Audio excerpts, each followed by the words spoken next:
मैं तुमसे इल्तिजा करती हूँ मेरी बच्ची, जाग जाओ, आंखें खोल लो अपनी। देखो आंखें नहीं खोलोगी तो नुकसान हो जाएगा तुम्हारा। अरे अदनान बेटा, क्या तुम अब हमें अपनी साबका मंगेतर से नहीं मिलवाओगे? मेरा नाम दानिया है। और मैं अदनान की सास मोहतरमा हूँ, हुरिया कोलूलो। मेरा नाम मलीहा है। अच्छा हुआ आपने बता दिया, वरना मैं तो समझ रही थी कि आप दोनों नौकरानियां हैं। क्या तुम्हारे हाथ पर भी ये निशान है? बिल्कुल, और अम्मी इससे आधा चांद कहती थी। देखो मेरे हाथ पर भी है ये निशान। अच्छा, तो क्या ये भी आधा चांद है? मुझे नहीं मालूम। हम क्यों ना इस बच्ची की कस्टडी ले लें, दानिया हमें तंग ना कर सके।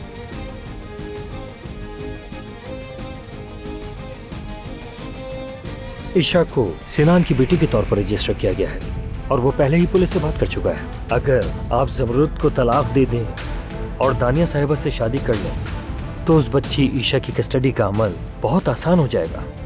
अदनान से शादी कर सकती हूँ। हमारी ये डील नहीं हुई थी, तुम हाथ से कैसे मुड़ सकती थी? तुम मुझे बच्ची का बताओगे, मैं तुम्हें ढेर सारा पैसा दूंगा, ये याद रखना।